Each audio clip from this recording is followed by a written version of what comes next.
Hey everyone, and thanks for jumping back into the Cryptoverse. Today, we're going to take a look at the recent ROI of the top 50 cryptocurrencies. If you guys like the content, make sure you subscribe to the channel, give the video a thumbs up, and check out Into the Cryptoverse Premium at intothecryptoverse.com. Let's go ahead and jump in. So, as you guys know, I'm a big proponent of the Bitcoin dominance heading higher. I think we are and we will continue to be in the phase of the devaluation of the altcoin market on their Bitcoin pairs. And also, as you can see, many of them on their USD pairs as well. You're probably familiar with this altcoin season index indicator. We have been saying for a long time we are heading into Bitcoin season, that the Bitcoin dominance is going to go higher. First, it needs to break above 49 to 50%, and then 60% should come somewhat quickly once that is broken. But you can see that we have in fact gone very deep here into Bitcoin season. So much, in fact, that over the last 60 days, Bitcoin has outperformed every other cryptocurrency that's in the top 50.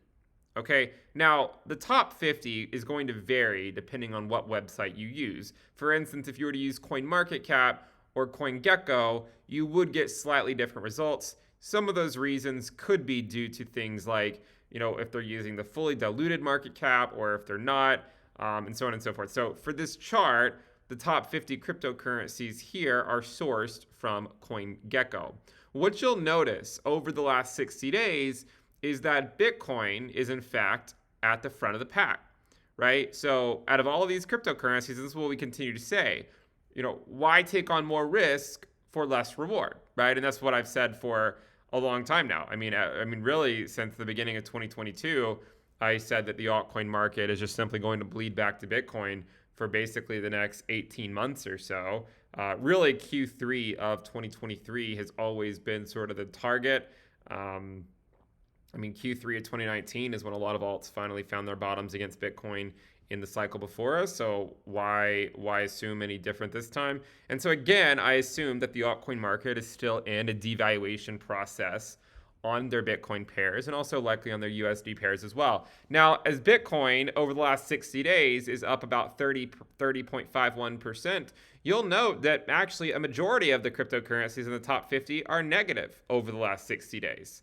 Okay, so when people ask about has something how's crypto holding up, or has crypto bottomed, right? You have to be more specific. I mean, a lot of these cryptocurrencies are not holding up very well, and they are continuing to go down during a period where Bitcoin's up 30%.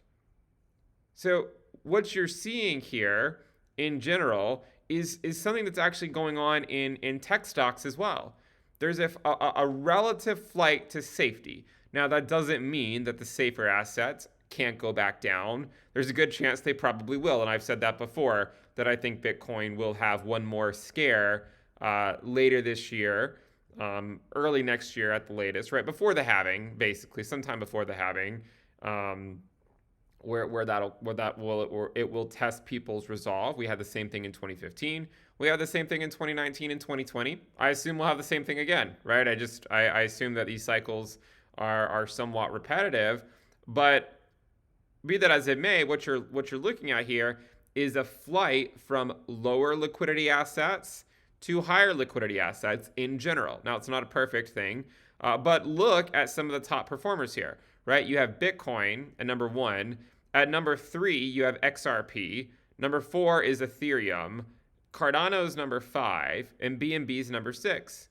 Now, going over to CoinGecko, you'll note that Bitcoin is 1, Ethereum's 2, BNB's 4, XRP is 6, and Cardano is 7. So what you're seeing is Bitcoin's leading the pack because it's the blue chip, right? Ethereum's up there as well, but you also have BNB, Cardano, and XRP that are doing better than a lot of the other ones. And why is that?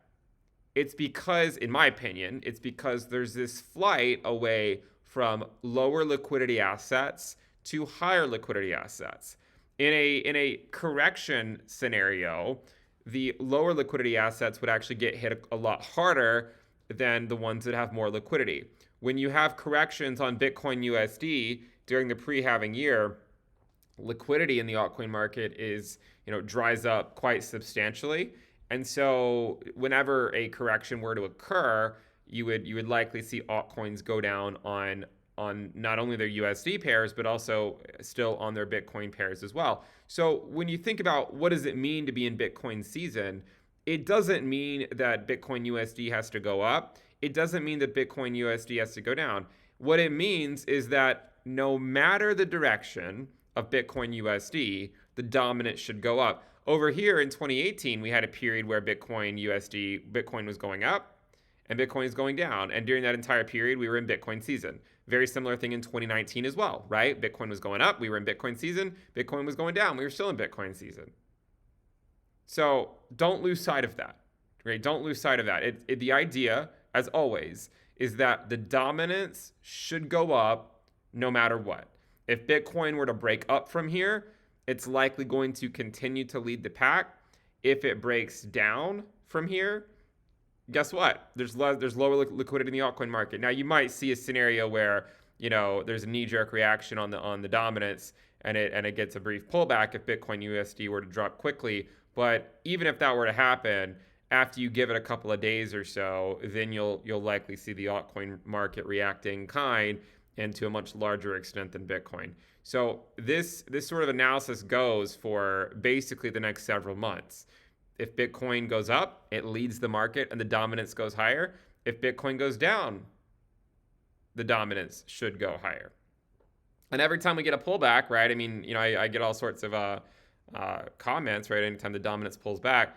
But as far as I can tell, it's just putting in higher lows, right? As far as I can tell. And I think it's building up to break out above 50%.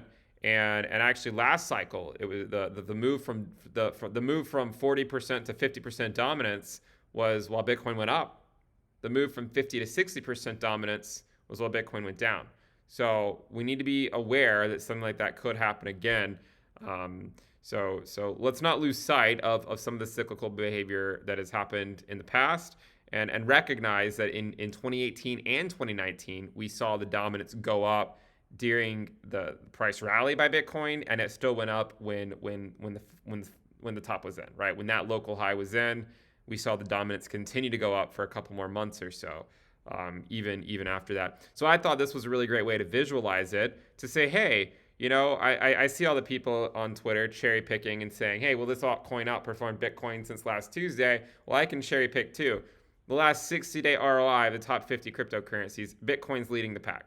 Okay. And again, not only is it leading the pack, 30.5%, more than half of them are negative, right? More than half of them are down. And some of them are down, 20, 25% during a period where Bitcoin went up 30%, right? So again, I continue to sort of beat the same drum here. The altcoin market is risky relative to Bitcoin. It doesn't mean they can't go up, but in my opinion, and I've expressed this many times, in my opinion, if you buy an altcoin and it goes up 10%, but Bitcoin went up 20%, then I would count that as a loss, to be completely honest, right? I mean, because you took on more risk and you got less reward, right, than if you had just taken on the blue chip.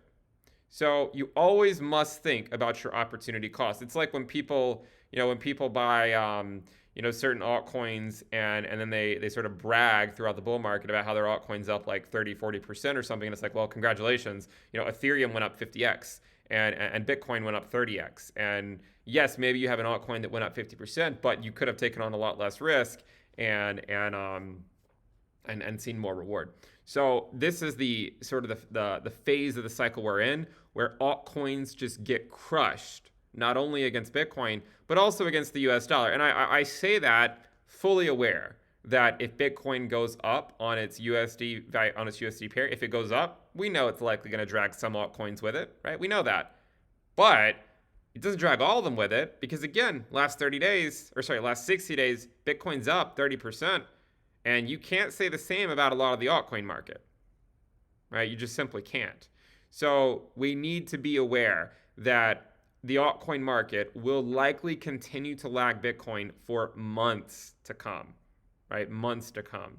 And one thing I also wanted to point out is that imagine a scenario where Bitcoin has like a major drop in a single day, right? Imagine it goes down like 30%. Imagine it wipes out this entire gain or something. And so in a single day, Bitcoin, then the 60-day ROI would be 0, right? So yes, it would suck if it dropped that much that quickly, right? But it would still be 0% over 60 days. So like if you had bought 60 days before, you would have seen it go up and you would have seen it come right back down. And it's flat at 0% over 60 days. But what happens to the alts that are already down 20, 30%, right? What happens to those if Bitcoin were to drop that 30%, right? Then you get into a scenario where Bitcoin's, delta from say 2 months ago is 0%, and the altcoin market has somehow managed to go down 40%, right? That, my friends, is the altcoin reckoning. That is what we've been talking about for a long time. That is what I mean by the altcoin reckoning. It's that no matter the direction of Bitcoin USD, the altcoin market gets wrecked on its Bitcoin pair. And the altcoin market can hold up on their USD pairs as long as Bitcoin does collectively, although you can still see many that are not holding up on their USD pairs. But whenever Bitcoin makes the turn, I mean, in 2019, it turned in June. In 2015, it turned in March on the first major sell-off. So we have 2 data points really. March and June is when it previously turned in pre-halving years. So take your pick as to when it's going to happen this time. I don't know exactly when it's going to happen, but what I'm saying is whenever it does happen, you get into a scenario where Bitcoin might just go back to where it was a couple months ago. The altcoin market somehow is down 50% from where it was 2 months ago.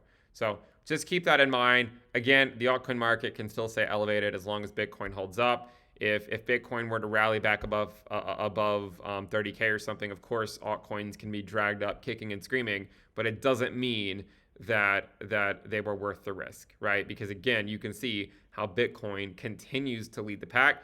And we've been in Bitcoin season for quite a long time now. And I think we're going to stay in Bitcoin season, frankly, for another month or 2 at least. If you guys like the content, make sure you subscribe to the channel, give the video a thumbs up, and again, check out Into the Cryptoverse Premium at intothecryptoverse.com. I'll see you guys next time. Bye.